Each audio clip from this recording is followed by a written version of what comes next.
Hello! So this evening we are in the BAE 146 and we're parked at Stansted Airport, but our main reason for being here is not to look at the BAE 146, it's to look at Navigraph. So I've just signed up for it, primarily to show people what Navigraph is. I mean, I've seen it lots of times, lots of people I know have got it and they use it week in, week out. I've tended to use Little Navmap in the past for exactly the same job, but Navigraph does more. It has a different feature set than Little Navmap, so it's worth knowing about. So that's why I've kind of taken the hit for the team, gone and paid for it, and I'm going to show you it. So let's go and jump in the aeroplane. So we're on the ground here at Stansted. So let's go and program our route up to Edinburgh very quickly in this aircraft. So we go to the flight plan page. So if you weren't aware, the BAE 146 has kind of a retrofitted version of the working title CJ4 flight computer. So it's not accurate at all to a 146, but it's good enough for our purposes today. So EGSS is the ICAO code for Stansted, and we're going to EGPH, which is EGPH, which is the code for Edinburgh. And we will get around to looking at Navigraph in a moment. I'm just going to get this programmed in because then we get to see some features along the way that are quite important. Okay, we're going to depart. Let's have a quick look at Little Navmap. Which way is the wind? 21 knots. So we're going to take off runway 22 out of Stansted. We're going to do the BKY5R departure and execute that. We're going to go back to the arrivals. We're going to come into Edinburgh. Now, I've not actually programmed it in, look. So if we go and show the arrival procedures into Edinburgh, we're going to come in ILS. The wind is still that direction, so ILS 24 by the look of it. And I think we've already got the standard approach route programmed in, so that's all good. Okay, so let's get the rest of this bit of the route programmed in. So runway 24 and the AGP E1E. So ILS for 24, AGP E1E, execute that. So if we go and look in the legs page, you should find there's a big discontinuity in the middle, which is in between the end of the standard instrument departure and the standard approach routes. So we'll go and put in a few of these waypoints in. So Eboto, EBOTO,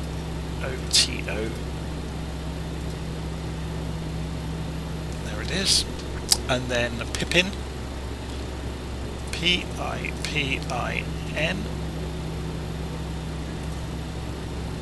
Insert that on top of AGPED and it pushes AGPED down. Leicester, LESTA, and then next is going to be Embor, EMBOR,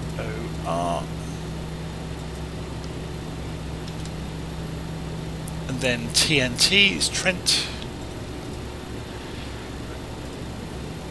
So it will probably come up with some options because TNT is a fairly common one, so it's the closest in EG. The EG region will be Trent. And then Pole for Pole Hill, so POL, and we put that on top of AGPED and it pushes it down. And I think that's, NATEB is the last one, so let's just check that NATEB isn't in there already. It isn't, so NATEB, and we push AGPED down for a final time, and there we go, we execute the route. So the interesting thing here, and this is why this is quite a good illustration of Navigraph, is we don't get a visual view of the graph, of the chart, in this aircraft. So we've programmed everything in. Actually, we haven't quite programmed everything in. If we go and have a look at the legs page and go next, there's a discontinuity on the end. What we're going to do is delete this vector and execute. and if we go previous page now, you'll see it ends on the runway. So that's why it pays to look through all the pages of the legs. Okay, press F. Right, so we've programmed the plane up. We'll actually go and take off, and we'll get the plane doing the approach. I'm going to completely ignore the ground crew near us.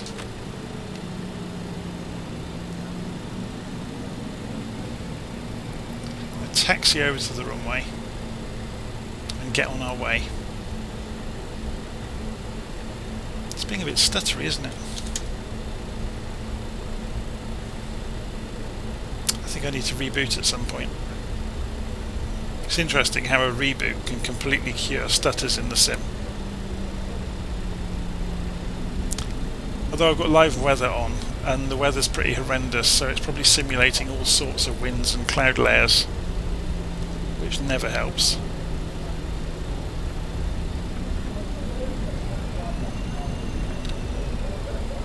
I'm also running FS Realistic in the background, and Navigraph, and Little Nav Map. So I'm running quite a lot of software at the same time. Though usually it doesn't affect it. So we're going to trundle straight out onto the runway. The sounds you can hear in the background is FS Realistic doing its job. So it's the people at the front of the passenger cabin being a pain in the backside. Okay. Oh, before we get going, I'll just bring us to a stop. So there's a few things we need to do in the 146 before we actually go and accelerate off down the runway. We need to switch the navigation system to RNAV, otherwise when we go to nav mode on the autopilot nothing will happen. RNAV corresponds with the flight management computer, flight plan, or GPS. We also need to go and set a initial climb, and we're going to set about 4,000 feet, and there's a good reason for that, and you'll become aware of that as soon as we go and look at Navigraph once we're up in the air. So let's go and get rolling. So we're going to switch on the thrust modulation system and go for maximum continuous thrust, just for today's purposes. Speed alive, both sides. Look at the wind kicking the aeroplane over. 80 knots cross-checked.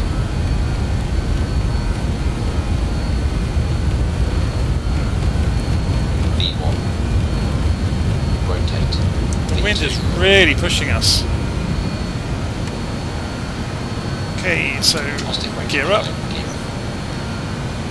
and flaps up.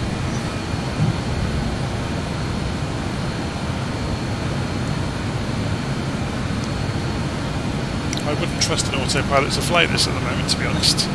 We're being thrown all over. Okay. So, autopilot on. And go for lateral navigation and vertical speed mode. To be honest, we're probably climbing a bit too steeply at the moment, so we'll bring that back down. Bring the throttles back as well. So I'm bringing this down to about 1,000 feet a minute for the moment. Keep an eye on the rate of change of the indicated airspeed.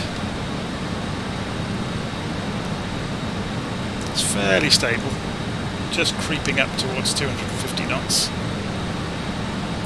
So you can see we are following the standard instrument departure route automatically now, which means we can now go and talk. Okay, so what is Navigraph? Looks very similar on the Navigraph Charts application. Navigraph is actually a collection of several applications. So this is Navigraph Charts, and it looks similar to Little Nav Map. Let's just go and check that climb out. I'm going to go and take this straight up so we don't have to look after it. Take it straight out to 10,000 feet.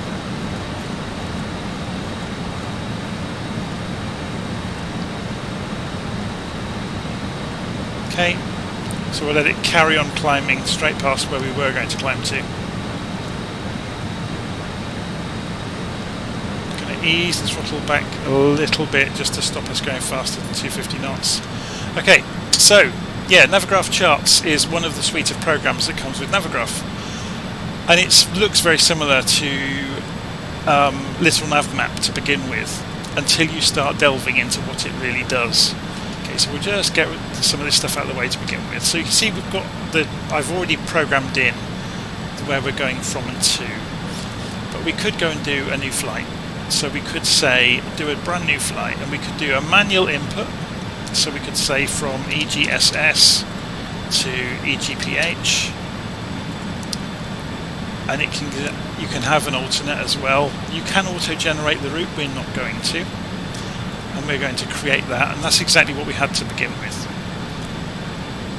Okay, so you could then say, okay, we're leaving Stansted on runway 22, we're doing the BKY5R, so it's very similar. So you can see this drawing itself. It's very similar to Little Nav Map so far.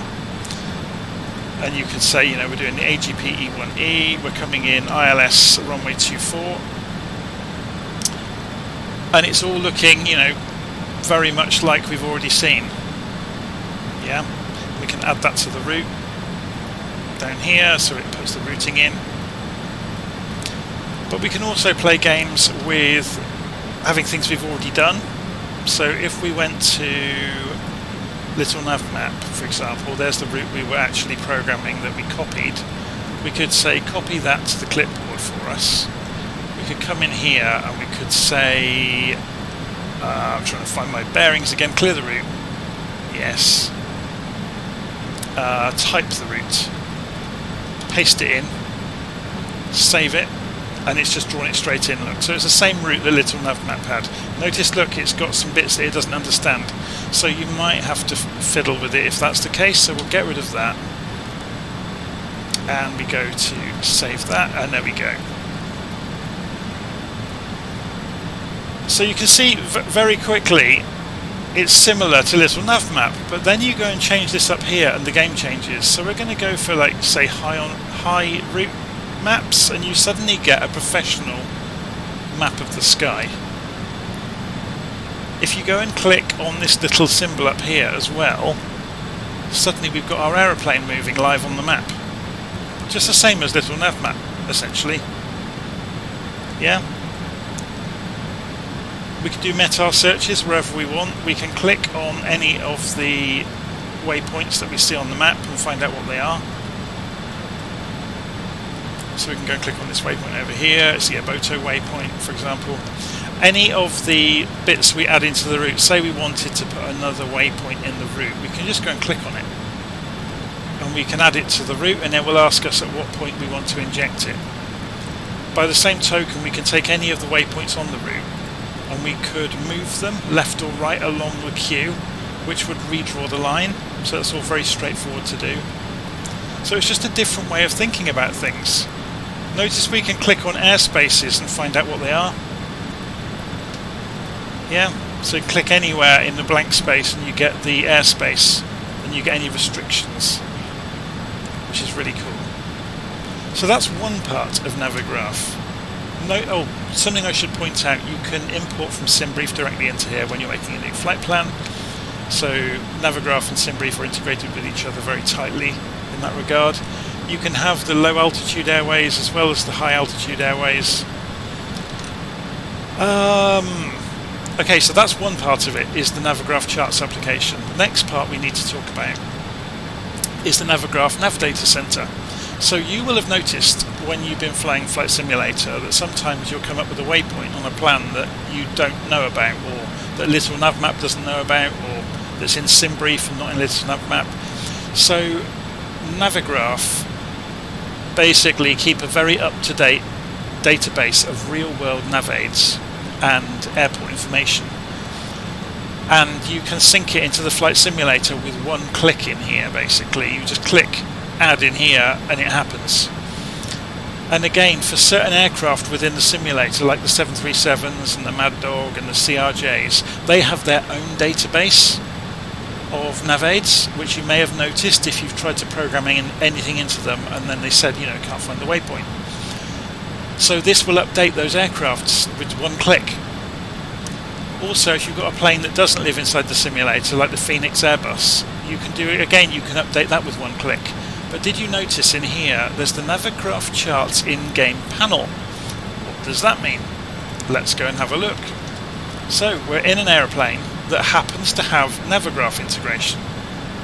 There are several planes in the sim that have it. The CJ4 has it, the 146 has it, the 737 family has it, and I think the Phoenix Airbus has it. Certainly the fly-by-wire Airbus has it. So what does it mean? It means we can go into the charts menu and we can start looking things up. So if we look in saved, there's nothing in there at the moment. So let's go and type in EGSS, for example, and click search. And it's pulled up all of the stars, the approaches, the taxi routes, the standard instrument departures, and any reference information. So we can pull up that departure, the BK5 departure, we can put a little marker on it. I think we've already left here, to be honest, so it's a bit late to see us. If we go and look on the map, yeah, we're way off down the road, look. So, but the marker would have drawn the aeroplane directly onto the plate for us live. So within the aeroplane we could just look at the chart and see where we are. It just so happens in the 146 you can always just look at progress on here. Let's have a look. So if we go to index, progress, you can see we're on our way to Eboto, 16.8 miles to go, and that's reflected here as well. So you can always then go and cross-reference that with here, and you can see there's the Eboto waypoint, and you can see, obviously you can see on here where we are. So just getting back into this, notice we can have this in night mode if we want. So if we're flying at night we won't do our eyes in looking at the charts. We can star them, which means for a given session you could go and get all the charts you're going to need, and then you've got quick access to them. You can do the same thing in the chart app here. So say we were looking at those charts for, say, EGSS. We picked the charts for that airfield and we said, okay, we want to see the standard instrument departure. That's the same chart we were just looking at. But say we want to pin it, we can pin it and it pins it to a tab at the bottom of the screen, so you can give yourself fast access to the charts you think you're going to need along the way. And again, it would draw the icon for the aircraft on for you. So yeah, that's kind of what Navigraph does. It gives you accurate real-world information. It gives you the real-world plates describing things, and it's not just, you know, the approach plates and things. You can get the airport diagrams, for example. So if we go and look at the airport diagram for Stansted, then you can get a very, very good diagram of the airfield that's, you know, a real-world plate essentially. It's just not up to date with the real world. That's why they commonly have red print at the bottom saying for simulator use only. Or there you can see it's there, look. But yeah, it works really nicely. And you will notice as well, if you're in the Navigraph Charts application, you can print them. Yeah. So you can print the charts out. So if you do prefer having paper, you can do that. But it's just nice having all these tables of information as well. So if you are in a difficult approach, for example, so say we were doing a standard approach route and it was a nasty one, you're going to get all of the reference information about where holds are, what the approach rate is, you know, and tables of information to go on.